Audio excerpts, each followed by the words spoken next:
Now, here's more of the Mike Buck Show on AM 690 and FM 94.3. The Answer.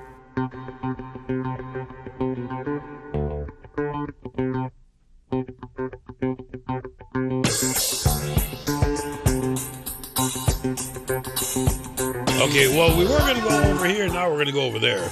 It's HART Beat time, and I'm so looking forward to this because I, like many of you, probably saw some pretty good video of some folks that were out, I don't want to say kicking the tires, but kicking the tires.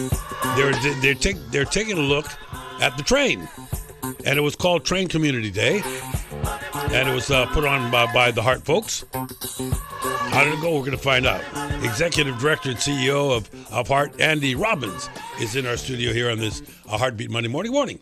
Good morning, Mike. I couldn't help. First of all, I was really looking forward to it, as I always do, our little get-together, knowing how many of us were doing what I call the Boulevard Boogie this morning, trying to get into town from the leeward side. Multiple traffic accidents, wet roads, morning commute's a mess, the traffic, the zipper lane. It would mean, like, is the train ready yet? First of all, what was this, and I already know the answer, but our audience needs to know the answer. HART's job, one of the jobs I know you all have, is educating, whether it's on programs like this or television or information that you send out to schools. I'm guessing that what you did, this Train Community Day, was part of that maneuver to get people to take a look. Were you overwhelmed? I thought it was perfect. I thought it was a great day. I was out there myself. Yeah, I saw that. Yeah. And he was wearing a nice shirt because he was on TV. Not here. He can wear. He could wear bust-up clothes, but he does. He's always looking pretty good. So, what was it all about? Well, we'd like to get folks out to our rail operations center and actually see what that's all about, and then actually be able to get up on the train itself. And once you're up on the train, I think you can really start to understand the level of service that this system is going to provide. You see the features on the train. Well, I can tell you one thing. It looked great. Mm-hmm. I mean, and obviously, the first comment is said, yeah, but how long for that be? Explain that. Systems all over the world and all over the country certainly do experience people that are graffiti and this and that. But from what I understand, there's special paint. There's a lot of things that are going to be done to mitigate what used to happen. That's right. And HART is working very closely with the city to make sure that this valuable asset that we're building for this city is well maintained well into the future. And that's part of the reason for the P3, or the public-private partnership that we're pursuing. Did you have the opportunity, I'm guessing this, to talk to some of the folks up close and personal about their experience? I sure did. Yeah. And what was that like? I really enjoyed it. Was it kind of fun not being yelled at? Said, hey, great stuff, man. I love this thing, Well, some people obviously are concerned about the cost of the system, things like that. But, most people really want to understand what it's all about, when it's going to open. Mm-hmm. We always get the question about how much is it going to cost to run. We do that every week. Yeah. And I hope that dispelled a rumor, because I do know that what you are tasked to do is to deliver the system to the city, and then the city figures out how much it's going to cost. Right, and we passed out some flyers at the event from the Honolulu Rate Commission. They're going to be holding a series of meetings coming up soon, and they want to. As a matter of fact, you're right. I have that, and I'm going to share that to you. And by the way, one of the things that really makes my interviews and my discussions so easy with Andy is Bill Brennan, our good buddy from years and years ago, helps get out the word on this. And I was just talking to him off the air a little bit ago about this very thing. It's kicking tires. It was kicking the steel wheels. What did they experience? I mean, I saw the nice video and everything. Did some of them actually get to ride it? No, unfortunately, because we're still in a construction phase and a testing phase. Our safety protocols don't allow us to take people on rides yet. Doggone it. Yeah. And I know, and people see it up there running because we're testing it. Right. But they can't ride it, and that's always... Well, somebody drew the same line of parallel the other day, and you can understand it doing what you do. There's an airline that had to come over here, coming for the first time, bringing their planes empty, so they can show they can use a runway or safety protocols or whatever. That must cost a pretty penny every time you run that rascal and nobody's on it. Right. But at least during this train day, people can actually get onto the train. That was what I really like seeing. And it's the real train. It's not a mock-up Yeah, or anything like that. not a loaner. Yours is going to get delivered soon. Right. That being said, it was a success. And, I mean, they say about 1,000 people showed up. That's pretty good. I there are think a lot so. of other things going on. Yeah, it was quite steady, and you're right. You had some of the politicos were there, I see, and some of the folks. And I think maybe what is important, if you sort of remind me how it worked. I mean, for instance, you were talking very, very pleasantly about Hoyt Zia and Glenn Nohara. These are board members. People ought to know that this board is not exactly overpaid, right?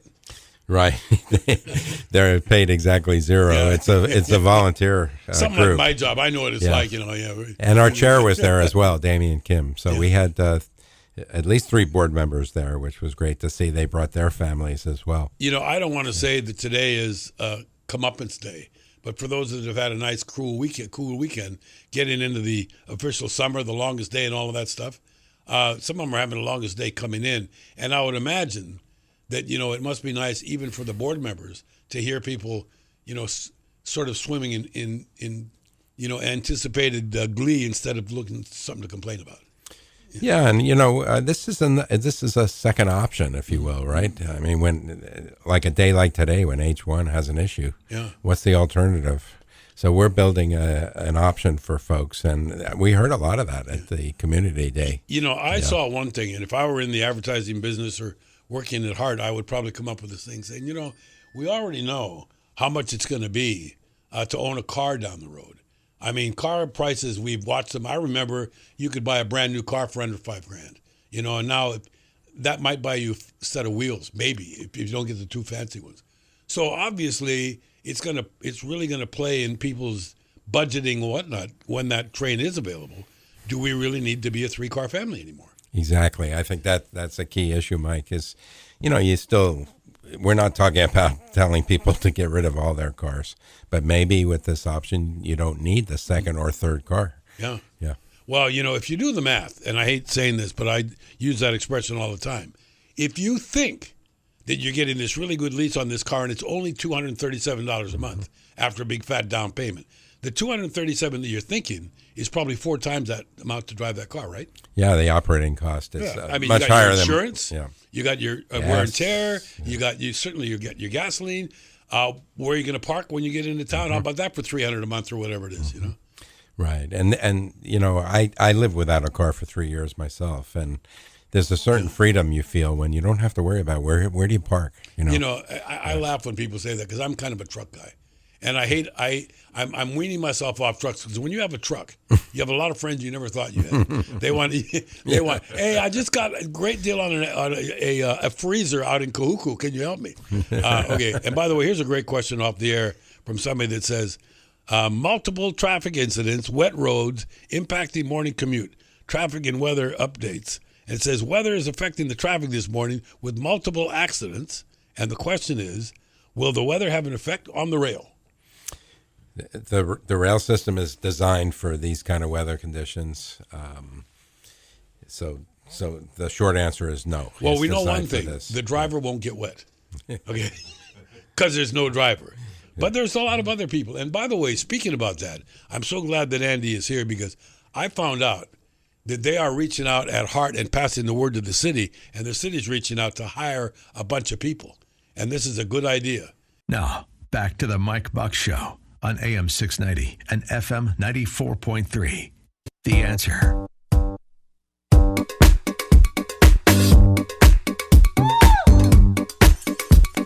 Okay, so, we don't say we told you so, but in some respects, we kind of told you so. But the interesting thing was, and I want to continue on this, today is HART Days, Every couple of weeks we get together with the CEO and executive director of HART. Andy Robbins is here, and really having a great day with a public day where they can come out and take a look at the train. Obviously, and I don't mean that everybody else is complaining because that's certainly not the case. As a matter of fact, if anything, people after looking at what they're looking at today are going to say, can you hurry this thing up a little bit? We're kind of in a hurry to write this thing. But, one of the things that I saw in a release like I said, our friend Bill Brennan gives me tons and tons of stuff. There's going to be a lot of economic opportunity, not just for employees, but for vendors and for suppliers and a lot of things. Who coordinates all of that later? Is that city? And if that's the case, where are they going to get this pool from? There must be, I don't know, some pretty good introductory programs available. Right. Well, as we move into the operations and maintenance phase, the large part of the operation will actually be undertaken by Hitachi Rail. Mm-hmm. So they've got a contract to fix it or to keep it in operations in top and shape. maintenance, Yeah, okay. right? They have the bulk of the contract. Yeah. Now, as we move into the P3, it'll be a larger team. But as the interim operations, when we go into operations next year on the first 10 miles, it'll be Hitachi largely operating and maintaining the system. So they're out there now hiring people. Yeah. I think one thing, wait, I want to make sure that people get one thing, because I got an email about this. And that is, whenever they're, and of all people, you'd be the perfect person to explain this. When you set out on one of these projects, you already have a parts department. And for a lot of people, it's hard to think, wait a minute, they're buying parts? It hasn't even started yet. Talk about the fact that these systems, you have redundancy and you have backup. How do you determine what's going to break? What's the shelf life of a wheel? How do we know these things? Right, and that's all part of the science of putting one of these projects together. Mm-hmm. So, we what people here have seen is mostly construction, building the guideways, the stations. Yeah, we can all get that. Right, but Hitachi has what we call the core systems contract. So that's the technology part of the railway. Okay. So the trains, the controls, the brains, communications. the trains and the brains, right? Right, so the electronics, the moving pieces, if you will. Part of their job is not only to supply the equipment that gets installed into the system, but also to provide the trains, all the spare parts that go with it, the tools that they need to maintain those systems. They have to provide all of that. And that's so key, because obviously these people are experienced at this. They do this globally, but they don't bring a bunch of plane loads of people with them, do they? No, well, they've brought certain experts from other projects. We have experts from other experiences around the world. Yeah. So, we work together, executing that contract. And, wouldn't there'd be good sense in, and I know the answer to this already because I looked, there's going to be lots of opportunities, particularly because there's going to be some people that are used to working in a saltwater atmosphere, that are used to working on projects that are near Mother Nature, and Mother Nature can be pretty hard on some equipment sometime, right? Right. Yeah. And, here in Hawaii, we have, for example, a strong military presence, and there's a lot of skill sets that are transferable to what is needed to operate and maintain this system. But part of it is that we want to give young people an opportunity also to rise up and get some of these jobs. Well, one case in point that somebody gave me, and I think this is a really good point. The Pearl Harbor Naval Shipyard is a lifetime career. Mm-hmm. If you can get into that and muster up, you can be assured of a job for a long time. It would similarly must be the same thing for when you talk about mass transit, because no matter what, it's going to be needed. So that means that if you get a skill set, you become valuable. Exactly. And I know from my own experience, I started with some people who were operating and maintaining these kind of systems. And, 30, 40 years later, they're still there or they're starting to retire.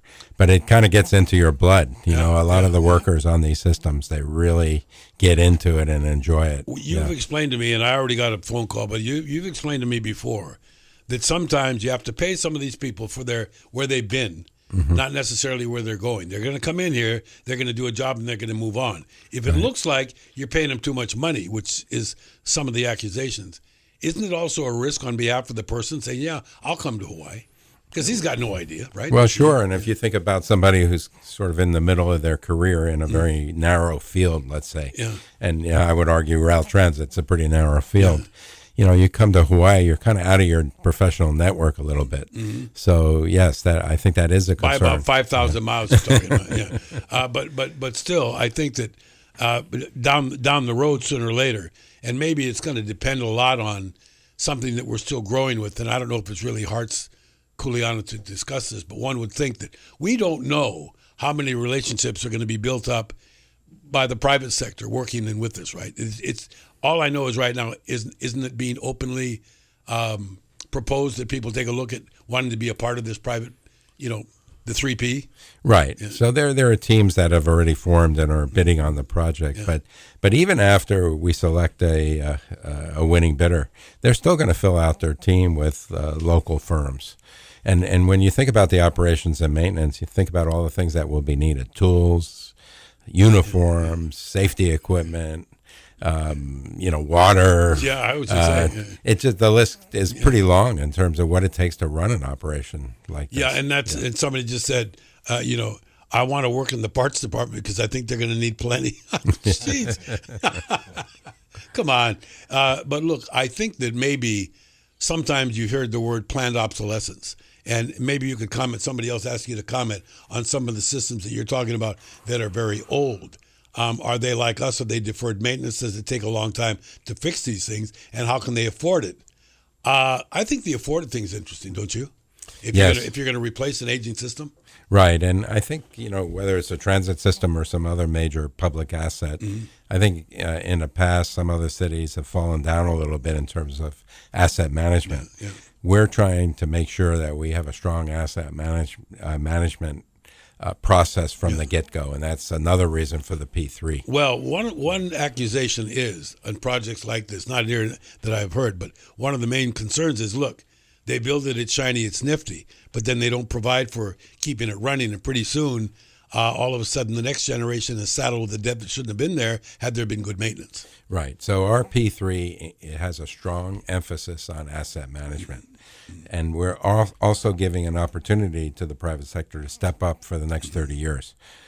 And they have to operate this train to very high performance standards every year of those 30 years. And that's 30. See, that's the point. So if you think about that, you can't allow it to wear out and to degrade over time. That means you got to be throwing nickels in the pot for 30 years. Exactly. Yeah. And they can manage their money. They can manage their investment back into the system. Are you amazed at some of the older systems around the country that certainly you and your peers deal with, the way you can marry the old with the new when it comes time to go out to a certain area and replace or fix it? Right. That it's not a big undertaking if you know what you're doing. Right. And so if you think about a transit system, there's many systems that comprise the transit system, the vehicles, the controls, the stations, and they all have different useful lives if you want to think of it that way. People that live in condos would understand this because you have the reserve study you get every year from your condo board. That's a great point. Some people take a look at this and they say, well, gee whiz, I can buy this place. It's only $600,000. But they say, but the maintenance, the monthly fee is $1,500. Right.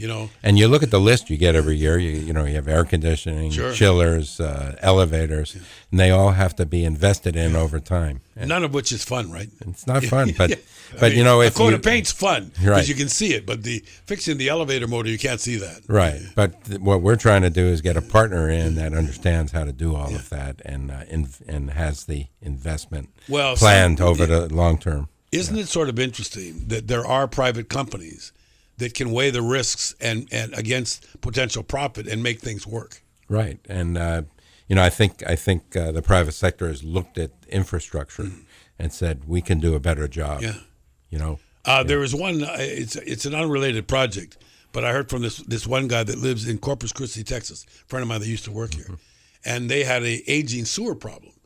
The lines were good enough to accept the load, but the pipes were in bad shape. So they went and they used that thing that goes on the inside of the pipe and makes a new pipe. Right. And they had been trying to do that for a long time. Finally, they came up with some company and say, we can do this. And it worked, and it did. Right. And if you talk to the Board of Water Supply, for example, they have an average of one break a day. Yeah. But the real issue is that there's 90-year-old pipe in the ground. Yeah. They're lucky it's only one a day. Yeah. I mean, I've often said it, and I don't mean this facetiously, but I've said, well, there's a water main break every 8 minutes somewhere. I mean, and it's just like poor people in Waikiki that say, there's a parade every 10 days. I mean, but yet I think it is interesting, even though you find humor in it, that it's going to break, but it's actually expected because stuff can only last so long, particularly in what elements it's in. Right, but in rail transit, there's been a lot of advancements. So, there's always been preventive maintenance, right? Yeah, so you have a schedule of, let's say, weekly, monthly, biannual, annual maintenance tasks. Yeah. But now the companies are moving into what they call predictive maintenance. So they want to maintain something just before it breaks down, because that'll be the most effective cost. I'll tell you what, I saw a really neat story on this. Is about a cab company in a big city. I forget what big city. But they found out by automatically topping off the windshield washer fluid weekly, whether it needed it or not, it saved blades. And when you have 2,000 cabs and you're replacing blades, it's a lot of money. Exactly. And just by somebody having a checklist, pop open the hood, put in the stuff. Right. Okay, it's 7:30. Andy Robbins from HART is here. We got more stuff coming up. Not only are we going to recap what happened on train day the other day, but what are some of the things that are doing? You know, we have the end of the year the fiscal year's coming up. Things went pretty well considering, and what are the challenges ahead? That's all coming up. Want to join the conversation? Call us toll free. It's 1-833-296-TALK. That's 1-833-296-8255. Now, here's more of the Mike Buck Show on AM 690 and FM 94.3. The Answer. Well, it's not all for the love of money. And sometimes not having to have another car might be in your mindset. But I've also learned about another thing, and it's sort of interesting. We're talking HART Beat this morning. Andy Robbins, executive director and CEO of HART. Every couple of weeks we get to spend an hour with him talking about things.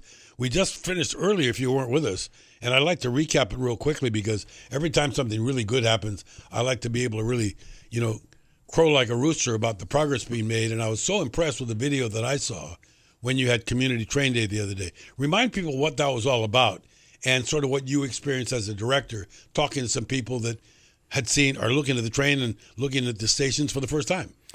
Right. So, this is an opportunity for the public to come out and see what it's all about.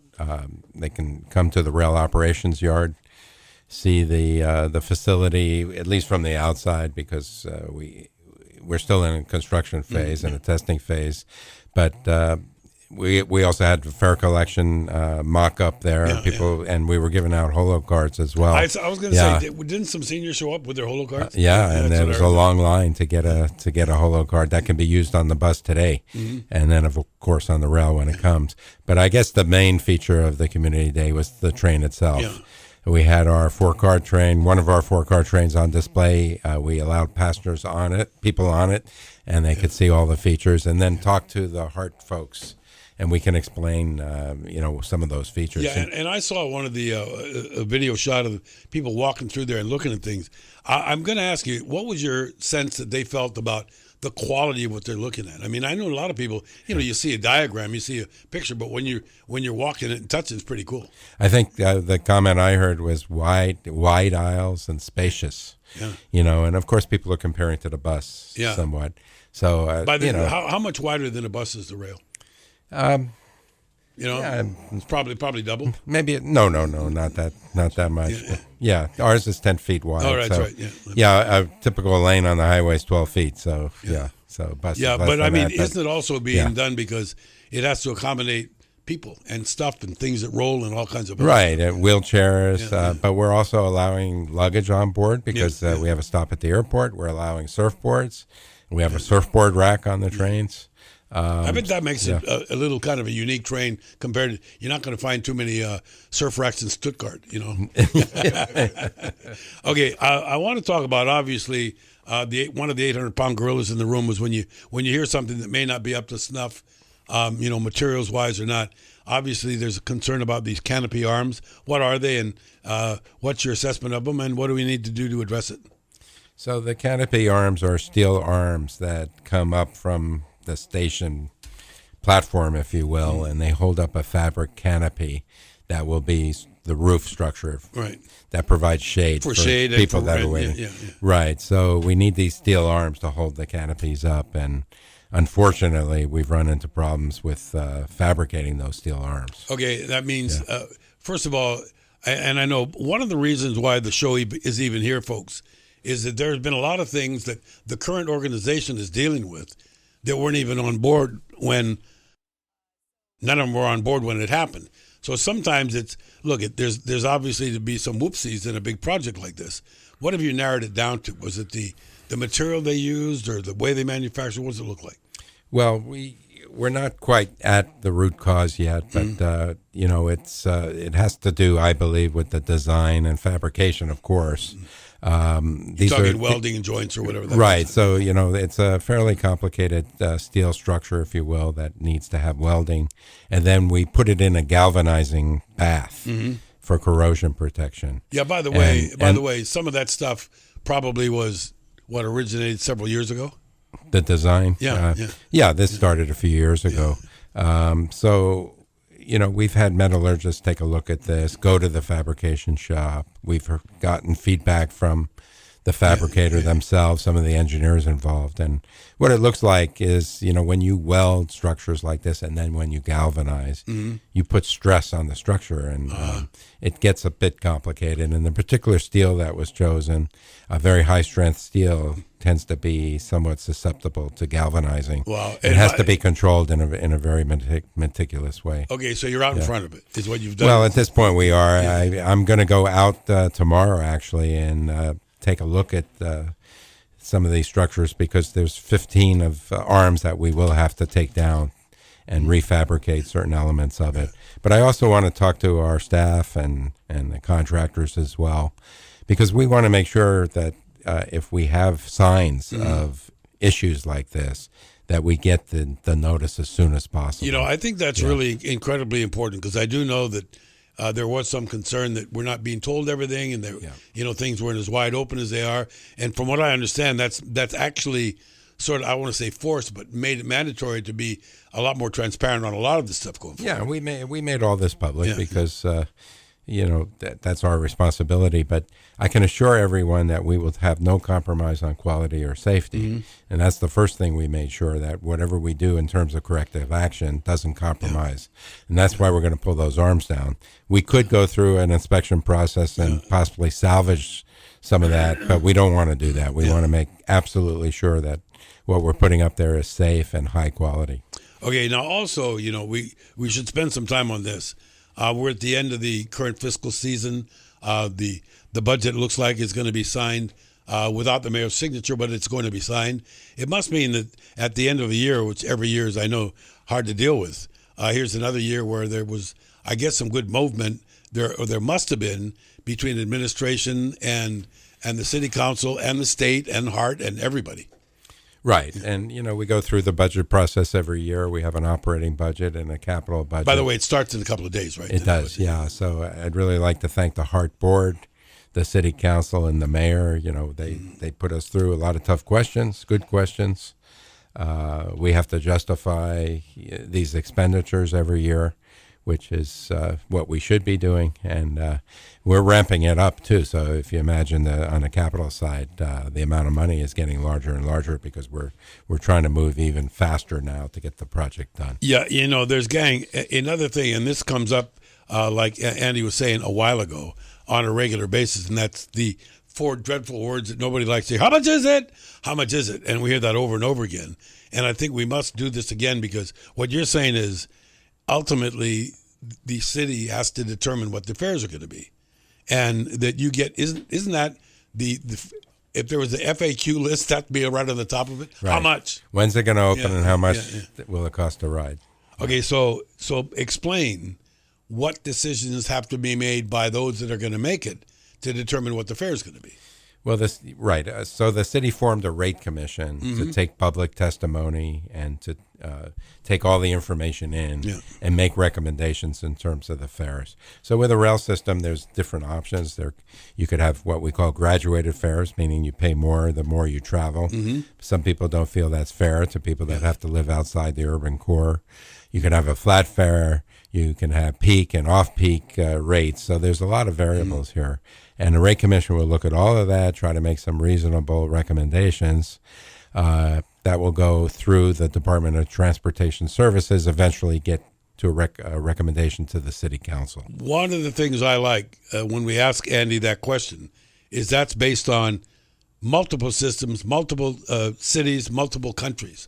And everybody has the same dilemma, because I don't want anybody to think that these systems come along and pay for themselves, because it's kind of destined to be subsidized in one shape or other, right? For the most part. There are a few around the world, such as in Hong Kong, for example. Yeah, but, don't they have 18 million people standing there ready to ride it? Well, maybe not quite that many, but they have millions. Yeah, and it's a very well-run system.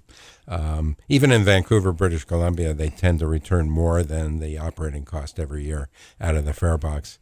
But for the most part, public transit is subsidized because there's the social component to public transit. We want to give certainly a discount to seniors, to disabled people, and to students. Those are typical discounts. The three main users, by the way.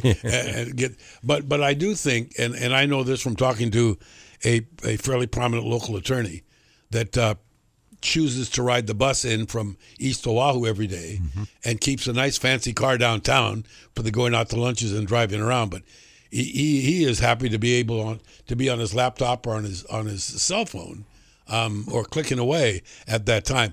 That being said, somebody asked, and I get this question a lot before we go to a final break here.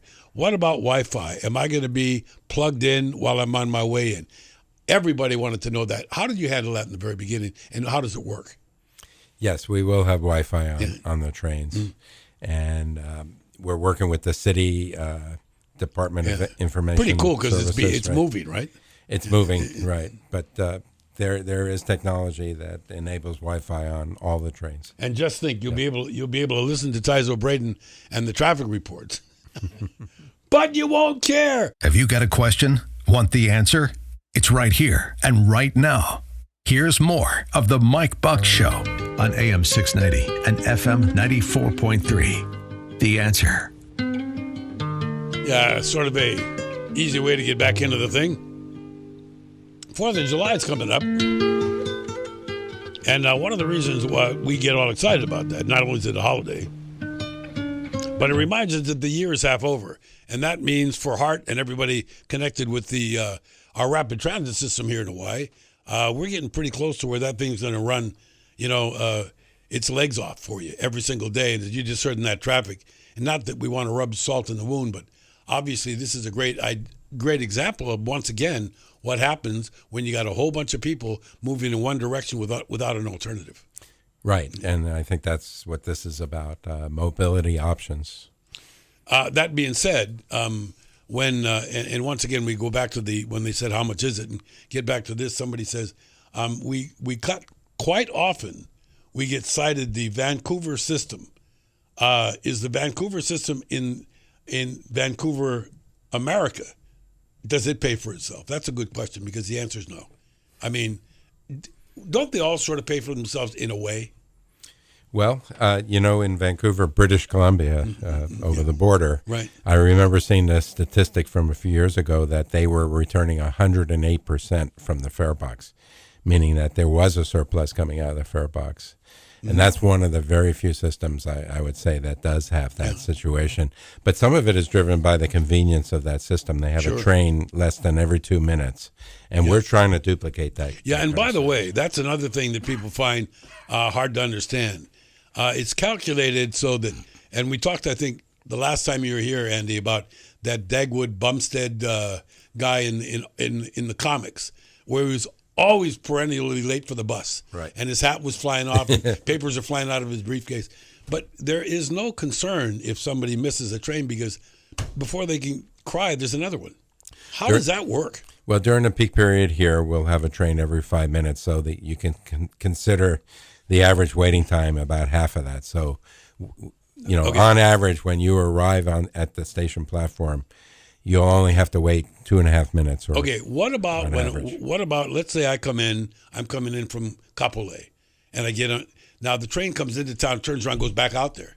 Yes. Is anybody going to be on it going back out there? Well, of course, but not as many, obviously. Well, I think. We know? Well, when you have a second city, what you see is that you have two-way traffic. Okay, that's two-way. Yeah, exactly, two-way traffic. Speaking about traffic, we can always count on contributions from guys like Don. This is a great topic he wants to bring up, I think, Andy. And I read on my board here, it says, disabled community representation. Don and Kaneohe joins. Hey, Don, good morning. Good morning. Thank you for taking my call. Always a pleasure hearing from you, my friend. What's on your plate today? Well, just want to ask Mr. Andrew Robbins. Mr. Robbins, as a disabled person who is blind, vision impaired, I have other people with different disabilities that would like to come down and take a tour of the rail station and see how it's going, ask questions because they have concerns on their part. Who can I contact to have a tour done at your organization? Actually, I think you're talking to the right guy at the moment, to be honest. Yes. Would it be you? No, first of all, let's get Bill Brennan. If I were like Bill Brennan, I'd get angry because I'm a talker. And here's old Bill sitting here, just being a good guy. Bill, that's a great question, and I do know that one of your jobs is getting out the PR for this and getting out the word on this. That's a great question from Don. Sure. Hi, Don. It's good to hear from you. Couple things, actually. For any tours of the rail system, and this goes for Don and the disabled community or anyone who has a group of people who would like to see the trains and maybe the rail operations center, if you send an email to info at honolulutransit.org, that will get the ball rolling and we'll take the steps to set up a tour. I'll give you my phone number too at work is 808-768-6197. If you call me, I'll try to get that rolling too. And another thing that we're looking to doing here in the next few months, Andy has mentioned several times all the testing that has to happen. We want to get a group of disabled folks to come to see the train and the stations and give us some feedback. What works for you? What doesn't work for you? What else do we need to consider in the design and construction of our rail stations? So part of the testing that we're going to do is to involve members of the disabled community to give us some feedback on the features that we have, especially at the stations for those folks who are disabled. Yeah, and Don, you might remember a long time ago on another program we addressed this, and that was that the disabled community was thrilled to find out that, and Breno, I think that you talked about this too, that it's a level entry. In other words, there's no step up or step down. You go from one, it's on one grade once Right. you're at that station. Yes, we have level boarding, which is an important consideration. And the thing that should be said is, of course, we'll meet or exceed all the standards of the Americans with Disabilities Act. We have to do that, and everything that's designed in the cars and in the stations and in the system with our elevators and everything is geared toward making accommodations for disabled people. If I could just add, we also have another major safety feature in the stations, and that's that we have these platform gates. So they're not open platforms like you would see in the New York subway. We have gates that with doors that open simultaneously with the car doors, and I think that's a terrific and very important safety feature. Don, what would you say, just out of curiosity, going forward, from the representative that you are and that you've been so great? Obviously, and I've said this many times to a lot of people, that you can see more than most of us, even though you're a blind person.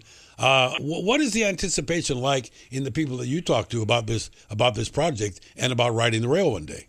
Well, they just want on the accessibility, like Mr. Robinson said, and Bill Brennan, concern when you enter the rail car itself, how fast the doors will open, and people with special needs, with wheelchairs and walkers and whatnot, and then the accessibility to get in and out on a timely manner. That's the main concern, is how fast it's going to be to get in and out. Other things about, you folks are going to have kiosks, right, to have cards that you can buy for the rail over there too? Yes, fair vending machines we'll have, and as Andy mentioned, we had a mock-up of one out there at the Rail Operations Center for our Train Community Day. So yes, you can purchase your fare at the station. Great, with accessibility for people with special needs. Yes, that's our concern, and we're really looking forward to seeing the rail car and the station and everything, to see how the accessibility I have to pick up it. Always great hearing from you, Don. Thanks very much. And that, obviously, Andy, when people like yourself and others that are in this business, so to speak, it must be an interesting dichotomy sometimes to look at the cross-section of people and needs that you have to make sure that everybody gets covered. Right, and I think what Bill was talking about in terms of having this sort of trial before we open the system will be very beneficial. Yeah, but Bill, you and I have gone over the years to rely on people like Don and others that are so community-minded. I don't even know where to find the hours to do the research and do the traveling and the observing, and then ask the right questions to the right people. Yes, Don is very good at it. He's called in, as you know, 4 years. Yes. I mean, I don't know what we'd do without him on some of these issues.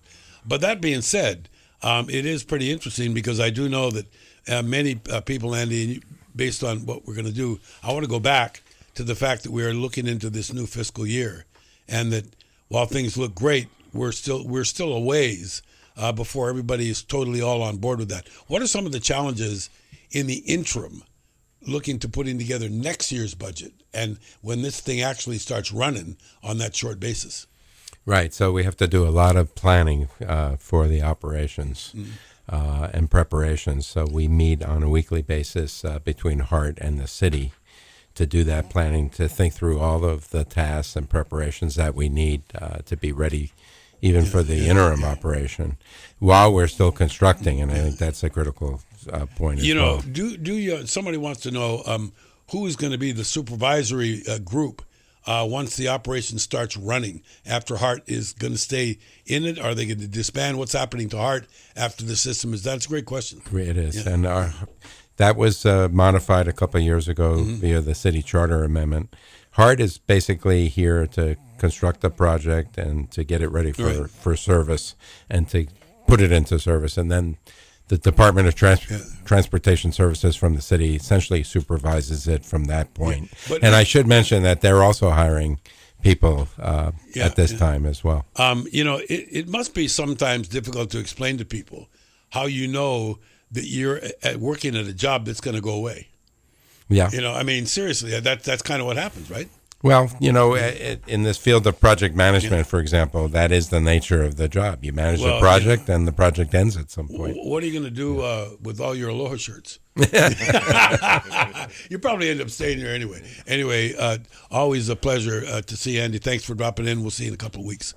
And that concludes the program. I want to tell you something else. Bill, people want to know more about this. You just said something cool. Somebody else asked how to schedule a tour and something. This is a user-friendly operation. You are trying to accommodate everybody? Yes. Groups, we've had all kinds of groups come, and, we want to show them what we've got, and tours are part of what we do. That's it. See you next time. Aloha. AM 690.